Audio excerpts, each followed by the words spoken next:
Эдийн засгийн түншлэлийн тухай Монгол улс Япон улс хоорондын хэлэлцээрт заасны дагуу Монголын тал энэхүү хэлэлцээрийг хүчин төгөлдөр болгоход шаардлагатай дотоодын хууль тогтоомжийн шаардлагыг биелүүлснээр Японы талд нот бичгээр мэдэгдлээ.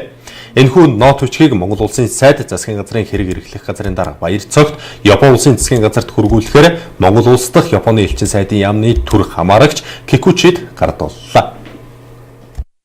Үүний дараагаар хэлэлцээр хүчин төгөлдөр босон нот бичгийг харилцан солилцохоор болж байгаа юм байна. Эдийн засгийн түншлэлийн энэ хэлэлцээрийг анх байгуулахад зарим нэг хуульд өөрчлөлт оруулах, хуулийн зүйл заалт, хэрхэн үйлчлэх талаар тайлбар өгөх, худалдааны болон тодорхой журмуудад өөрчлөлт оруулах зэрэг асуудлууд гарч хоёр тал тодорхой хэмжээний үүрэг хүлээсэн байдаг юм байна. Монголын тал энэ үүргээ амжилттай хийж дуусгаснаа Японы талд мэдэгдэж байна гэдгийг засгийн газрын хэрэг эрхлэх газрын дарга Баяр цогт хэлж байна. Энэний дараагаас эхлээд одоо Монголын талын процедур бол дууссан.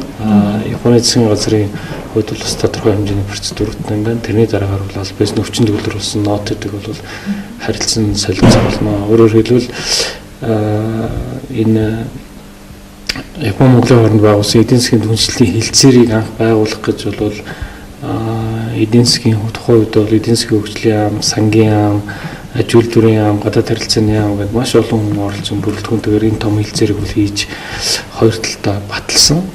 Дэлхийн худалдааны байгууллагын гишүүн орнууд бүс нутгийн болон чөлөөт худалдааны 585 хэлэлцээр байгуулсан талаар тус байгууллага мэдэгджээ. Тус байгууллагын 160 гишүүн орноос аливаа нэгэн бүс нутгийн болон чөлөөт худалдааны хэлэлцээрт нэгдээгүй цорын ганц улс орн нь манай улс байсан юм байна.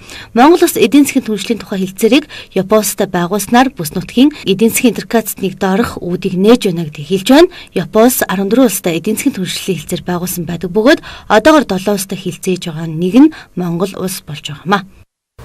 Сангийн яам экспортын голлох түүхийн эдийн 2 дугаар сарын үнийн мэдээллийг гаргалаа. Яамны мэдээлснээр экспортод гарч байгаа түүхийн эдээс үйлдвэрлэлийн металлуудын ханш сарын дөнгөөр өсжээ. Зэс, цайр, алт, төмрийн хөдрийн үнэ